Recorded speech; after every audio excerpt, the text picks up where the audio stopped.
Hi, I'm Khleif. Each and every week, I record an interview with a thought leader that I know you're going to get a ton of value from. Now, here on YouTube are the video versions of my podcast, Lifetime Cash Flow Through Real Estate Investing. Now, to make sure you get the latest information, please subscribe and hit the notification bell. Let's get started. Welcome to another edition of How to Build Lifetime Cash Flow Through Real Estate Investing. I'm Khleif, and I'm thrilled you're here. You're really going to enjoy the value you're going to get from the gentleman we're interviewing today. His name is Richard Wilson, and I actually went to one of Richard's events. Gosh, it's probably been 4 or 5 years ago. Richard is the founder and head of the Family Office Club. It's the largest community of family offices globally. You know, and he does live events. He does 25 live events plus a year, over 6,000 participants. And Richard is also the CEO of Centimillionaire Advisors, which provides performance-based family office solutions to 100 million plus net worth families. Yes, you heard me right, 100 million plus net worth families. Now, he speaks all the time. He's got the #1 best-selling book in the family office space. And he's got the most listened to podcast in the family office space. And we're real lucky to have him on the show. Richard, welcome to the show, brother. Yeah, thanks for having me here, Ron. Appreciate it.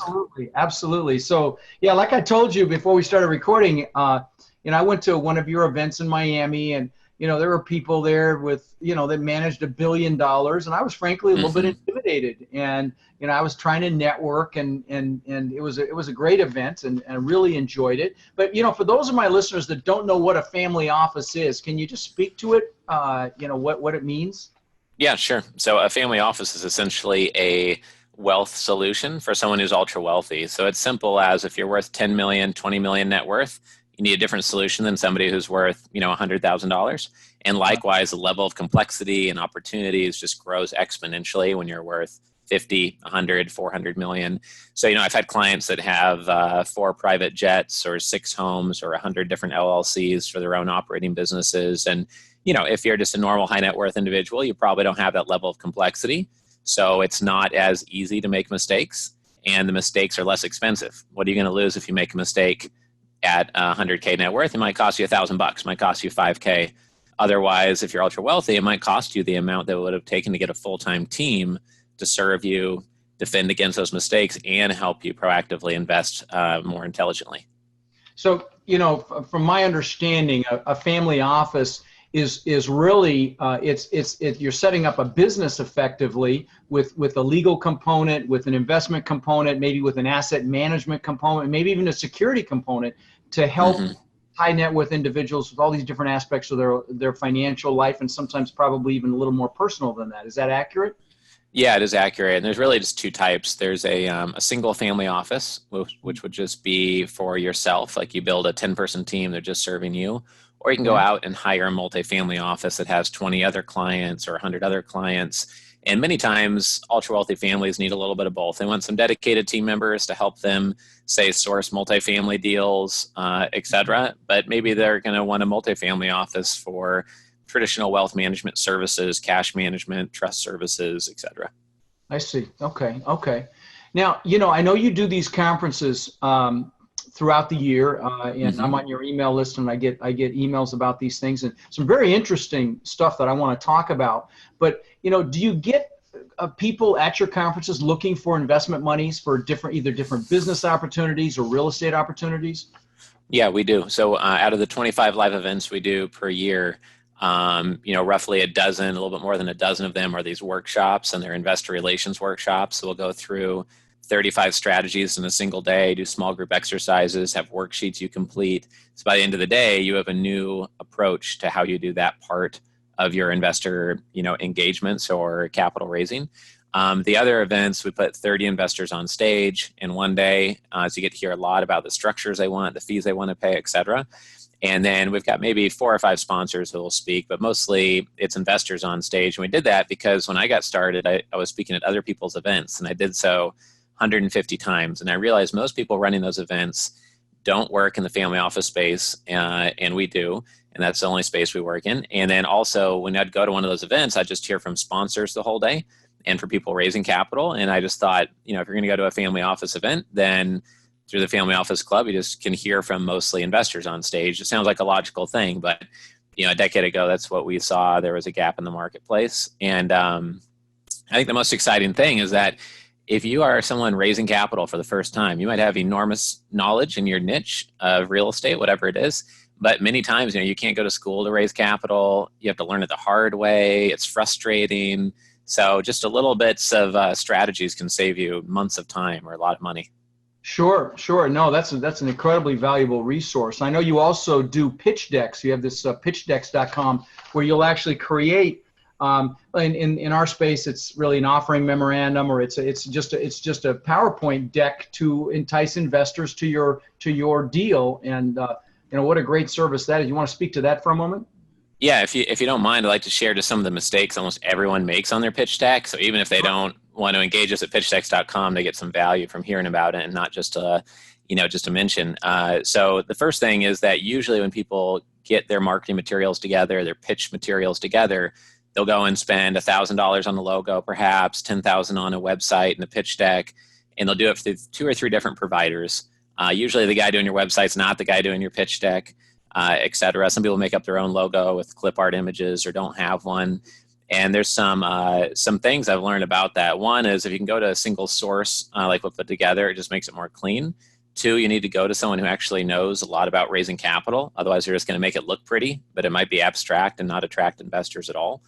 Also, we've found that a good rule is to just try to spend 0.1% of the amount you're raising on the materials. If you're raising $3 million, maybe at least have a $3,000 budget for making it look professional. Or if you're raising $10 million, maybe spend $10,000 on making the materials professional. Another rule of thumb is that no one's going to take your offering more seriously than you do yourself. So if you don't care enough to put together a 5-page website, have a logo, have a one-liner, have a one-pager teaser, have a pitch deck, why should someone care to read it if you don't even care enough to make it look professional? And like Steve Jobs said, that he would design something so it would impute value upon the phone. And that way people would buy it at a higher price point than the competition because of the design and the aesthetics of it. Well, everybody's pitch deck, everybody's website and logo is imputing something upon the first impression of you. It's just, is it a good first impression, or is it not doing you justice and it's hurting your ability to raise capital by having subpar materials and things that are just not professional, concise, and focused for the investors you're trying to attract. So we talk about this for 6.5 hours at one of our workshops, so I'll stop there so I don't go on, and we can get to whatever your listeners would want to know more about. This is very valuable, Richard. And sure. Guys, in my workshops we talk about branding, and this ties right into that conversation. The website, the professionalism, and really branding yourself as a real operator in this business, and then of course, whenever you're presenting a property, you're going to do one of these decks. He calls it a pitch deck. It's got lots of different names, but the bottom line is it's a PowerPoint of talking about the area, the submarket, the demographics, the property that you're looking at, the financials, the expected returns, and how that looks is very, very important. So that's fascinating, and what a great service you're providing. So let me ask you this now. So I know you represent family offices in one of your businesses as well personally, and I know you counsel family offices. That's what you do for a living. How should, let's say, I've got an operator listening that would like to go after either equity or debt from a family office for a project that they have. How would you recommend they go about doing that? Sure. Well, since most people are stuck in the equity line of thinking, I think it's smart to try to first explore a debt approach. I think some of the more sophisticated families out there are open to debt approaches, but I don't get to see as many of them. And when there's hard cash flowing collateral behind a piece of debt, they feel like they're being smart, especially at this point in the cycle, depending on when you're listening to this. So right. I think that considering the debt first and putting that forward first is probably something I would consider doing if your lender allows you to have debt be part of the structure that you have on top of maybe agency debt or something. So that's one thing. Second is I would try to target a very niche type of investor. So at pitchdecks.com, we have one client who's made a lot of their wealth in the multi-level marketing world, and they happen to start raising capital there for real estate investments. And we're helping them rebrand around that space so that it's really dialed in for the people that are in that audience, but still makes sense for investors that they would attract otherwise. On top of that, we have seen that many people when they are going out to reach out to investors, if they're in a crowded space like multifamily, it all sounds the same to the sophisticated investor. That they're getting a bunch of pitches all the time where people say they're upgrading workforce apartments from C level to B level at 10K per door, and they're going to provide a 17% IRR, et cetera. And it just gets old over time. So I think coming up with a very unique one sentence, one liner that's targeted the very specific type of family offices and investors you're going to go after is really important. And then try to figure out where that very specific type of investor congregates, where they go, how to get a list of them, how to be in their communities, how to do something where you have a natural connection with them all the time. So I see way too many people raising capital from everybody versus, oh, well, I used to be a dentist and I own a dental practice and I got into real estate investing because my back was killing me or something. Well, go to dental associations and raise capital there. You're going to talk their language. You're going to know, so I think that a lot of people miss that, and they come out of the gates with a generic approach. They sound like everyone else, except for they don't have the track record. They don't have the team. They don't have the credibility yet. They don't know what to say yet at the meetings. And then it's hard to find leads because even when you talk to someone, you don't get the best reception because it doesn't sound unique and it doesn't sound dialed into what they specifically are looking for. So right, I think that's the most important thing. Let me ask you this. Now, do different family offices, I would guess the answer is yes, but I don't want to assume, prefer different investment types? Yeah, for sure. And I think that one way to think about it is, where did they create their wealth? What background, what industry? Is it first generation wealth or second, third? Usually by third or fourth generation, which is harder to find. But by that time, they're usually playing a defensive game, diversifying to the extreme. First generation is usually very entrepreneurial, maximize control for a good part of their portfolio. And in second generation, it depends first generation is still alive or not, or if they've passed on those entrepreneurial genes, but it can be a little bit in between. But a manufacturing family that's worth $20 to $40 million, if you talk to 5 of them and they're all first generation, they're going to act in similar ways typically for their investment portfolio, just like $1 billion plus, office building type investment family. So I think that's one benefit of focusing on one investor type, is you can really get dialed into what they prefer. Because some group might say, we don't want to be your LP investor. We want to be your co-GP partner. We want to be your JV equity, your systematic LP equity, etc. Yeah, that was one of my questions actually. If they typically, if there's one or the other, do you see, I've heard, I've not done business with a family office yet, but I've heard that many of them, want some control if they're putting in a big chunk of the money, right, like any private equity company would. Is that an accurate statement? Yeah, or at least they want transparency, if not control. So they might be okay with less control if they have the debt, because then they have the collateral in a worst case scenario. Or they might be okay with no control if it's an independent sponsor structure and they're choosing things investment by investment instead of a blind pool. The hardest thing is if you're just starting out, a relatively new team, relatively new track record, and you're asking someone to invest at industry standard fees and you have a blind pool fund, it's like you're not really helping yourself out there. Yeah, it's not going to happen. Okay. Right. Now, I think you answered this question. It's fascinating what you just said about first, second, or third generation. First generation being the entrepreneur that made the money. I guess it would only make sense that they would invest in what they're comfortable with or familiar with, or certainly in that direction. Now, would you consider family offices specialists, opportunists, or generalists as it relates to their investments? I think what's most important when I hear you say that is to know that they only want to work with specialists. Okay. So they want to work with people who have honed their craft over a long period of time, and you've done senior living for 42 years, or you've done, and even if you haven't done it for 42 years, maybe it's been 6 years, they can tell by how you act and talk and your lack of distraction that you're honing your craft and you're fully committed and you're in this for the long term. And if they sense at any point that what you're saying is not aligned with who they are and their long-term sense of what matters, then they'll usually just kind of, turn off and go dark on you if they just think there's no alignment. And they might do that based on something that how a waiter is treated at a restaurant, or just in how curt an email is, or if you're too impatient on following up with them, like just little things. And then you're basically dead to them if you're not, because they're so busy. So many people are pitching them, they can only afford to work with a small percentage of who approach them, but you only need 1 or 2 per year, and it could transform what you're doing in raising capital. So it's not like you need to close 40 a year.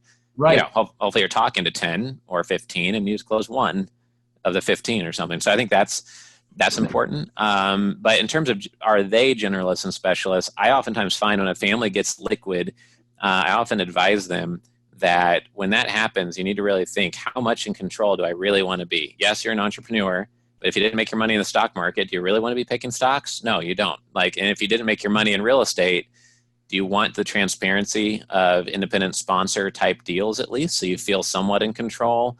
And eventually you might trust someone with their fund after you've done a lot of deals directly or something? Or do you want to go and hire a property manager and invest absolute directly with your own strategy? And I think that it's a personal question for the family, but typically I try to guide them to, hey, focus on, in the direct investment area, focus on where you created your wealth and what your strengths are, and find best in class people in the other areas, because you can't be a control freak about everything or it's just going to all go sideways.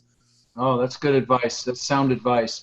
So, I mean, I know you've got tremendous resources with your infrastructure. What advice, and feel free to sell those resources in answer to my next question. So what advice would you give developing, for developing relationships with the right people at family offices? And where can people get that information? Yeah, sure. So I think that the best advice I have on that is an 80-page answer, actually, that we don't have time to go over here, but it's at capitalraising.com. And we basically have a 5-step system for how to best attract investors to you based on the unique qualities that you have. Any generic advice that's not a principle is not going to work as well for John in Chicago doing self-storage as it will for like Susan doing apartment buildings in Singapore, right? So, but based on your background and your local market and what your target investors want, you can follow this 5-step system to figure out how to most effectively work with the investors. But a lot of it is about figuring out how you can be number one in the mind with local investors or a specific type of investors in a consistent fashion, so that they're calling you, they're emailing you, you're getting word of mouth referrals from people that haven't even invested with you yet, perhaps because of your ability to serve a very specific type of family office. So we have that book at capitalraising.com. We also have a free book at familyoffices.com.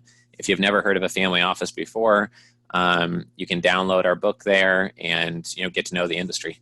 Yeah, guys, I've had his book. I don't know when this thing's been. It's at least 4 or 5 years that I've had this best-selling book about the single-family office that is very informative as to what that what is a family office, how should they invest, and it's got great advice for if you're listening and you qualify, you've got you're fairly liquid. What would you say is the minimum that somebody would want to think about considering a family office, Richard?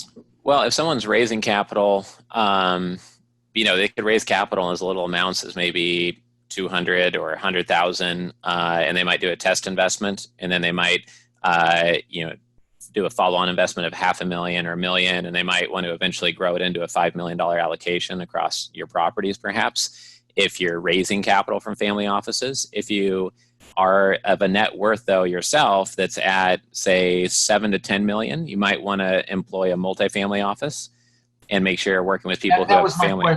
That was my question. Right. Thank you for talking about the investment first. But yeah, my question was, at what point should someone consider, engaging a family office themselves? And thank you. You answered both questions. So you can approach a family office and get investments of as little as $100,000 for them to test you out. And that makes sense. That makes good sense. Right. So can you speak to, I know you do these events for operators to become, to get around investors and things like that. Would those be the best events for one of my listeners to consider to tap into equity and debt from family offices? Yeah, I think so. And I think that, at familyoffices.com, we've got our 25 events coming up over the next year that you can see there. And what's interesting is that people really like to come to the private investor summits because they see it as, oh, this is the direct line to the private investors. I must go to this event. And many people join to come to that event. But the workshops are just as valuable, if not much more, because it doesn't matter if you get in front of a lot of investors if you're not exactly sure how you're unique from the competition, how to position yourself, how to have a superior structure, what fees to charge, what your material should look like, how to follow up with them. If you don't have context for any of it, it's going to be kind of worthless to get investor contacts. The main value that I think people misunderstand when they go to a lot of events is not hearing from 30 investors on stage so you can try to close 10 of them. Maybe you'll have a natural connection with one or two. Maybe you could do business with somebody there that you meet on accident in the audience. But hearing from 30 investors in a single day allows your brain to take all that information and all the little subtle clues and repeated advice and kind of burns them into your brain of like, for sure, I need to do this. I was right about thinking maybe that structure was wrong. Yeah, let's not do the blind pool fund and spend $60,000 setting that up if we are going to exclusively go to this certain type of investor. And I think it's the combination of instructional workshops like yours with hearing from a lot of investors that just allows you to evolve faster. And lots of people miss that. They hear of events, they hear Family Office Club, Private Investor Summit. Like, okay, good, we'll go there. We'll try to close an investor this month from that event. And a lot of the value is just getting so many investor inputs in a single day that your brain can digest that, and you change how you act in front of all the other investors you reach out to. And I just wanted to mention that because it's not surface level obvious. People check us out. I'm going. I can tell you right now, I'm going to be at one of your events. There's no question that there's incredible value there. Well, listen, Richard, you've added tremendous value in the very short amount of time we've had. So you gave. Make sure the websites are in the show notes. Could you repeat them again? I know there's pitchdeck.com. Sure. Yeah, pitchdecks.com, the plural version. Yeah, pitchdecks.com. And then capitalraising.com is our free 80-page book on capital raising. It's just about an hour read if you want to print off that PDF for a flight you have coming up or something. And then we also have at familyoffices.com, the event schedule, membership details for Family Office Club, as well as a free book on family offices. And it includes 30 interviews with real family offices with their real names in the book, where we just kind of show what's going on in the industry and where it's going next. That's the one I have. Yeah. Love it. Cool. Love it. Thank you, Richard. Tons of value. Yeah, thank you, Rod. All right, my friend. Take care. Take care. Bye. Hey, thanks for watching. Please subscribe to my channel. And if you listen to podcasts, join me on iTunes, Stitcher, or wherever you listen to those podcasts. Just search for Lifetime Cash Flow through Real Estate Investing. Any investment opportunities mentioned on this podcast are limited to accredited investors. Any investments will only be made with proper disclosure and subscription documentation and subject to all applicable laws.